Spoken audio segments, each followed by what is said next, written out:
ನೀವು Cola, orange, lemon, Pepsi, ಕೋಕಿನ ಹಾಗೆ ನೀವು ಪ್ರಾಡಕ್ಟ್ ಮಾಡಿದರೆ ನಮ್ಗೆ ಸೇಲ್ ಆಗುತ್ತೆ ಅಂತ ಶಾಪಿನವರಲ್ಲಿ. ಸೊ ಇದನ್ನು ಜೀರಾ ಯಾರು ಕೇಳಲಿಕ್ಕಿಲ್ಲ, ಯಾಕೆಂದರೆ ಯಾರಿಗೆ ಗೊತ್ತೇ ಇಲ್ಲ, ಅದು ಹೊಸದಾಗಿ ಕ್ರಿಯೇಟ್ ಮಾಡಿದ್ದು. ಸೊ ಆದರೆ ಟೇಸ್ಟು ಒಳ್ಳೆದಿತ್ತು, ಹೆಲ್ತಿಗೆ ಒಳ್ಳೆಯದುಂಟು ಮತ್ತು ಟೇಸ್ಟ್ ಒಳ್ಳೆಯದಿದೆ. ಮತ್ತೆ ಮತ್ತೆ ಮತ್ತೆ ಸ್ಲೋ ಆಗಿ ಜನರಿಗೆ ಗೊತ್ತಾಗಿದೆ ಅದು ಟೇಸ್ಟ್, ಆಮೇಲೆ ಸಕ್ಸಸ್ ಆಯಿತು. ನಮಗೆ ಈಗ IPO ಮಾಡೋ ಉದ್ದೇಶ ಇದೆ. 1,000 ಕೋಟಿ ವಾರ್ಷಿಕ ವರಮಾನ ಬಂದ ನಂತರ ಇದನ್ನು ಈ ಪಬ್ಲಿಕ್ ಲಿಮಿಟೆಡ್ ಆಗಿ ಪರಿವರ್ತಿಸಿ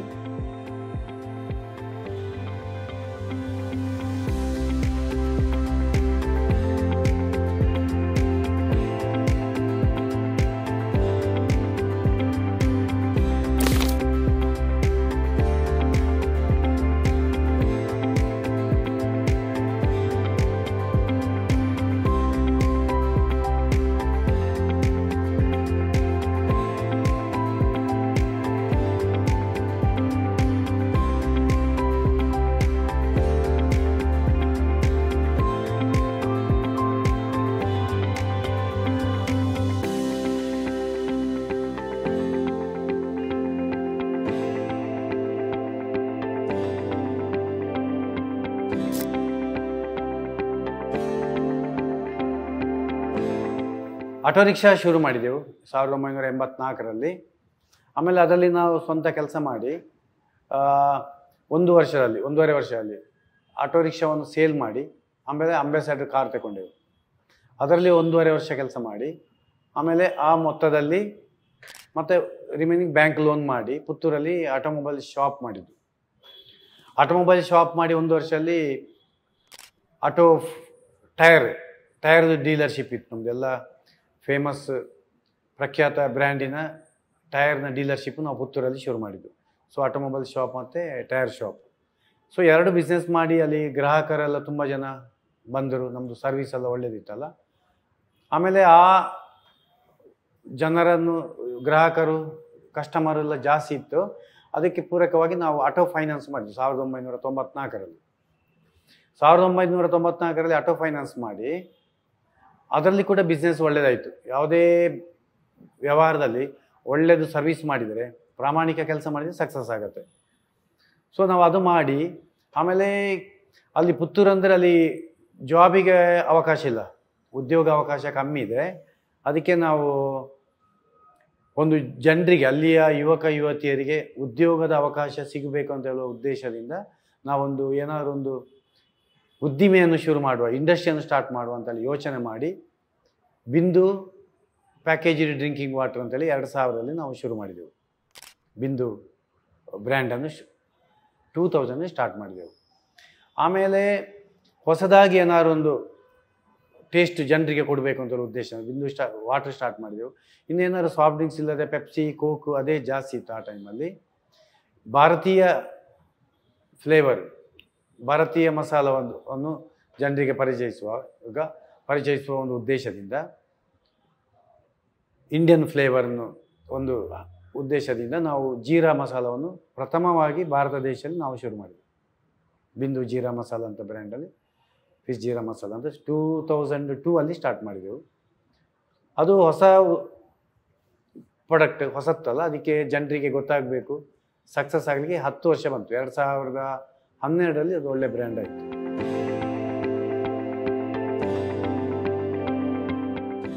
ನೋಡಿ, ಹೊಸತಾಗಿ ನೀವು ಯಾವುದೇ ಮಾಡುವಾಗ, ಯಾವುದೇ ಒಂದು ಕೆಲಸ ನೀವು ಹೊಸದಾಗಿ ಶುರು ಮಾಡುವಾಗ, ಪ್ರಾಡಕ್ಟ್ ಇರ್ಬೋದು, ಸರ್ವಿಸ್ ಇರ್ಬೋದು, ಯಾವುದೇ ಒಂದು ವಿಷಯ ಹೊಸದಾಗಿ ಬರುವಾಗ ಜನರಿಗೆ ಅದು ಗೊತ್ತಿರೋದಲ್ಲ, ಆವಾಗ ನಿಮಗೆ ಚಾಲೆಂಜ್ಗಳಿರುತ್ತೆ.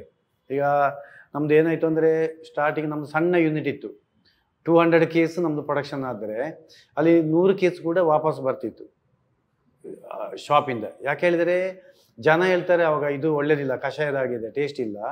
ನೀವು ಕೋಲಾ, ಆರೆಂಜ್, ಲೆಮನ್, ಪೆಪ್ಸಿ, ಕೋಕಿನ ಹಾಗೆ ನೀವು ಪ್ರಾಡಕ್ಟ್ ಮಾಡಿದರೆ ನಮ್ಮದು ಸೇಲ್ ಆಗುತ್ತೆ ಅಂತೆ ಶಾಪಿನವರಲ್ಲಿ. ಹೇಳಿ ಕಸ್ಟಮರ್ ಅದೇ ಕೇಳೋದಲ್ಲ, ಒಂದು ಕೋಕ್ ಕೊಡಿ, ಒಂದು ಪೆಪ್ಸಿ ಕೊಡಿ ಅಂತೇಳಿ.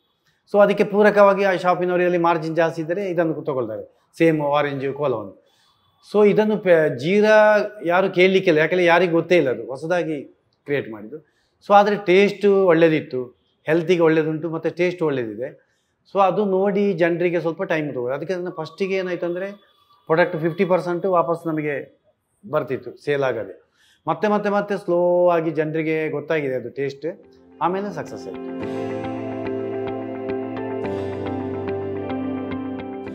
ಈಗ ಮುಖ್ಯವಾಗಿ ನಮ್ಮದು ಸೌತ್ ಇಂಡಿಯಾದಲ್ಲಿ ನಮ್ಮ ನೆಟ್ವರ್ಕ್ ಇದೆ. ಫಾರಿನಿಗೆ ಹೋಗುತ್ತೆ, ಅಂದರೆ ನಾವು ಬ್ರ್ಯಾಂಡ್ ಮಾಡೋದು, ಬೇರೆಯವರು ನಮ್ಮ ಬ್ರ್ಯಾಂಡ್ ಅವರ ಬ್ರ್ಯಾಂಡಲ್ಲಿ ನಮ್ಮಲ್ಲಿ ಮಾಡಿ ತೊಗೊಂಡು ಹೋಗ್ತಾರೆ. ನಮ್ಮದು ಈಗ ಇನ್ನೂ ಇಂಡಿಯಾದಲ್ಲಿ ಇನ್ನೂ ತುಂಬ ಗ್ಯಾಪ್ ಇದೆ ಅಲ್ಲ, ಇನ್ನೂ ತುಂಬ ಅವಕಾಶ ಇದೆ. ಪ್ರಥಮವಾಗಿ ಭಾರತ ದೇಶದಲ್ಲಿ ಎಲ್ಲ ಸ್ಟೇಟಲ್ಲಿ ಎಲ್ಲ ತಾಲೂಕಲ್ಲಿ ವಿಸ್ತರಣೆ ಮಾಡಿ ಆದ ಮೇಲೆ ಮತ್ತೆ ನಾವು ಯೋಚಿಸುವಂಥದ್ದು, ಫಾರಿನಿಗೆ ಹೋಗುವಂಥದ್ದು ಮತ್ತೆ ಯೋಚಿಸುವಂಥದ್ದು.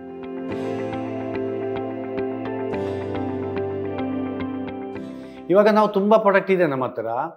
ಇನ್ನೂ ಕೂಡ ನಮ್ಮದು ಫುಡ್ ಐಟಮ್ ಕೂಡ ಇದೆ, ಸ್ನ್ಯಾಕ್ಸ್ ಐಟಮ್ ಇದೆ. ಫುಡ್ ಆ್ಯಂಡ್ ಬಿವರೇಜಲ್ಲಿ ಭಾರತ ದೇಶದಲ್ಲಿ ನಂಬರ್ 1 ಕಂಪನಿಯಾಗಿ ಇದನ್ನು ಬೆಳೆಸಬೇಕು ಅಂತ ಒಂದು ಉದ್ದೇಶ ಇದೆ.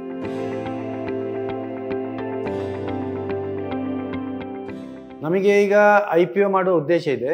1,000 ಕೋಟಿ ವಾರ್ಷಿಕ ವರಮಾನ ಬಂದ ನಂತರ ಇದನ್ನು ಈ ಪಬ್ಲಿಕ್ ಲಿಮಿಟೆಡ್ ಆಗಿ ಪರಿವರ್ತಿಸಿ ಮತ್ತೆ ಭಾರತ ದೇಶಾದ್ಯಂತ ಇದನ್ನು ವಿಸ್ತರಣೆ ಮಾಡುವಂಥದ್ದು. ಆಮೇಲೆ ಇವಾಗ ನಮ್ಮದು 2,500 ಉದ್ಯೋಗಿಗಳು ನಮ್ಮ ಸಂಸ್ಥೆಯಲ್ಲಿ ಡೈರೆಕ್ಟ್ ಆಗಿ ದುಡಿತಾ ಇದ್ದಾರೆ. ಒಂದು 10,000 ಜನ ಇಂಡೈರೆಕ್ಟ್ ಆಗಿ ಎಂಪ್ಲಾಯ್ಮೆಂಟ್ ಉದ್ಯೋಗ ಅವಕಾಶ ಸಿಕ್ಕಿದೆ. ಸೊ ಆಫ್ಟರ್ IPO ಆದ ಮೇಲೆ ಇನ್ನೂ ಸಾವಿರಾರು ಜನರಿಗೆ, 10,000 ಜನ, 50,000 ಜನ, 1,00,000 ಜನರಿಗೆ ಈ ಒಂದು ಸಂಸ್ಥೆಯಲ್ಲಿ ಉದ್ಯೋಗದ ಅವಕಾಶವನ್ನು ಕೊಡುವಂಥದ್ದು. ಆಮೇಲೆ ಅವರ ಫ್ಯಾಮಿಲಿ ಕೂಡ ಸಕ್ಸಸ್ ಆಗುವಂಥದ್ದು, ಅವರು ಕೂಡ ಉದ್ಯೋಗದಲ್ಲಿ ಅವಕಾಶವನ್ನು ಕೊಟ್ಟು ಅವರ ಜೀವನವನ್ನು ಕೂಡ ಬೆಳಗಿಸುವಂಥ ಒಂದು ಉದ್ದೇಶ ಇದೆ.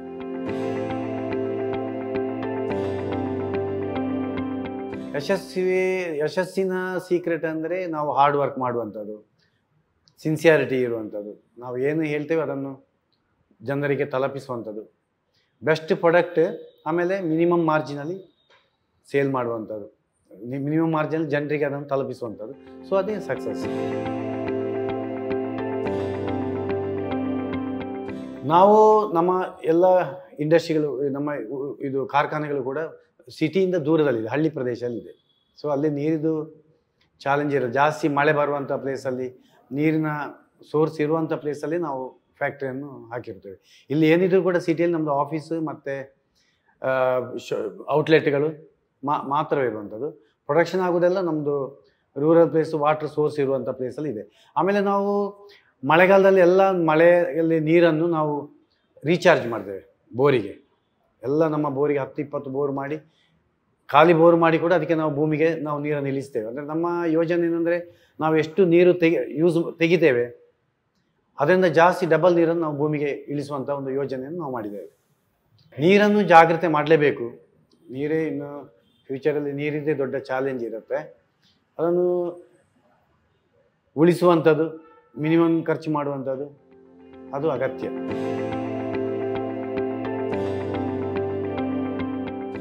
ನಮ್ಮದು 55 ವೆರೈಟಿ ಪ್ರಾಡಕ್ಟ್ಗಳಿದೆ, 55 ಮಿಕ್ಕಿ ಪ್ರಾಡಕ್ಟ್ಗಳಿದೆ. ನಾವು ಪ್ರತಿ ವರ್ಷ ಒಂದು 5-6 ಪ್ರಾಡಕ್ಟ್ ಹೊಸದಾಗಿ ಮಾರುಕಟ್ಟೆಗೆ ಬಿಡುಗಡೆ ಮಾಡ್ತೇವೆ. ನಾವು ಏನೇ ಪ್ರಾಡಕ್ಟ್ ಮಾಡಿದ್ರು ಅದು ಸ್ಪೆಷಲ್ ಇರುತ್ತೆ. ಚೀರದ ಹಾಗೆ ನಾವು ಸ್ಪೆಷಲ್ ಪ್ರಾಡಕ್ಟನ್ನೇ, ಸ್ಪೆಷಲ್ ಟೇಸ್ಟ್ ಅಂಥ ರೀತಿ ಹೊಸ ಹೊಸ ಉತ್ಪನ್ನಗಳಂದರೆ ಮಾರ್ಕೆಟಲ್ಲಿ ಇವಾಗ ಯಾವುದು ಇಲ್ಲ ಅದನ್ನೇ ನಾವು ಲಾಂಚ್ ಮಾಡ್ತಾ ಇರ್ತೇವೆ. ವರ್ಷಕ್ಕೊಂದು 5-6 ಪ್ರಾಡಕ್ಟ್ ನಾವು ಹೊಸದಾಗಿ ಲಾಂಚ್ ಮಾಡ್ತಾ ಇರ್ತೇವೆ.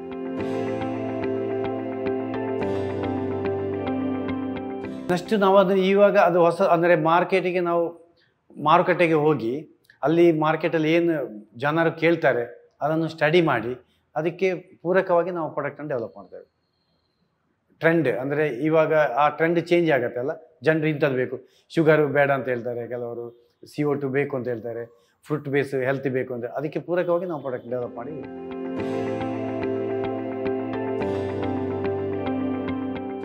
ನಮ್ಮ ಹತ್ರ ಹೆಲ್ತಿಗೆ ಶುಗರ್ ಇಲ್ಲದ ಪ್ರಾಡಕ್ಟ್ ಕೂಡ ಇದೆ. ಸಾಲ್ಟ್ ಸೋಡಾ ಇದೆ, ಮತ್ತು ಜ್ಯೂಸ್ ಇದೆ. ಶುಗರ್ ಇಲ್ಲದ ಐಟಮ್ ಕೂಡ ಇದೆ. ವಾಟರ್ ಇದೆ, ನಮ್ಮದು ಪರಿಶುದ್ಧವಾದ ನೀರಿದೆ.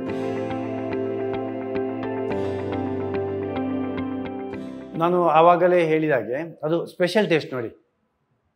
ಟೇಸ್ಟ್ ಒಂದೇ ಪ್ರಾಡಕ್ಟ್ ನೋಡಿ ಟೇಸ್ಟ್ ಜನರಿಗೆ ಬೋರ್ ಆಗುತ್ತೆ. ಇವಾಗ ಬ್ಯಾಂಗ್ಳೂರಿಂದ ಇನ್ನೊಂದು ಪ್ಲೇಸಿಗೆ ವೀಕೆಂಡಲ್ಲಿ ಯಾಕೆ ಹೋಗ್ತಾರೆ? ಇಲ್ಲಿ ಬೋರ್ ಆಯಿತು, same building, same vehicle, traffic, ಇದು ನೋಡಿ ಬೋರ್ ಆಯಿತು. ಸೊ ಇನ್ನೊಂದು ಕಡೆಗೆ ಒಂದು ಹೊಸ ಪ್ಲೇಸಿಗೆ ಹೋಗುವಾಗ ಒಂದು ಮೋಟಿವೇಶನ್, ರಿಲ್ಯಾಕ್ಸ್ ಆಗುತ್ತೆ. ಅದೇ ರೀತಿ ಈ ಪೆಪ್ಸಿ, ಕೋಕೆಲ್ಲ ವರ್ಷಾನುಗಟ್ಟಲೆ 50 ವರ್ಷದಿಂದ ಕುಡಿದು ಜನರಿಗೆ ಅದೊಂದು ಬೋರ್ ಆಯಿತು. ಹೊಸ ಟೇಸ್ಟ್ ಯಾವಾಗ ಬಂತು ಅದು ಕ್ಲಿಕ್ ಆಗುತ್ತೆ.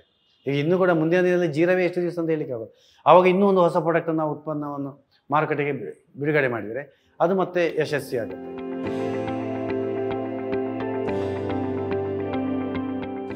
ನಾವು ಭಾರತ ದೇಶದಲ್ಲಿ ಪ್ರಥಮವಾಗಿ ನಾವು ಜೀರಾ ಕಾನ್ಸೆಪ್ಟನ್ನು ಶುರು ಮಾಡಿದೆವು. ಆನಂತರ ಎಲ್ಲರೂ ಕೂಡ ಅದನ್ನೀಗ ಶುರು ಮಾಡಿದ್ದಾರೆ. ಕೋಕ್, ಪೆಪ್ಸಿ, ಫ್ರೂಟಿ, ಬೇರೆ ಲೋಕಲ್ ಮತ್ತು ನ್ಯಾಷನಲ್ ಲೆವೆಲ್, ಇಂಟರ್ನ್ಯಾಷನಲ್ ಎಲ್ಲ ಬಿವರೇಜ್ ಕಂಪನಿ ಕೂಡ ಜೀರಾ ಕಂಪಲ್ಸರಿ ಅವರ ಹತ್ರ ಅವರ ಬಾಸ್ಕೆಟಲ್ಲಿ ಒಂದು ಜೀರಾ ಪ್ರಾಡಕ್ಟ್ ಇರುತ್ತೆ.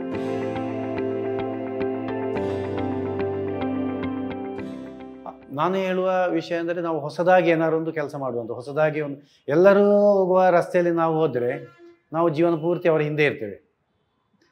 ನಾವು ಬೇರೆ ರಸ್ತೆಯನ್ನು ನೋಡಿದರೆ ಅದು ನಮಗೆ ಮುಂದೆ ಹೋಗಲಿಕ್ಕೆ ಅವಕಾಶ. ಯಾವುದೇ ನೀವು ಹೊಸದಾಗಿ ನಾವು ಏನು ಮಾಡ್ತೇವೆ ಜಗತ್ತಲ್ಲಿ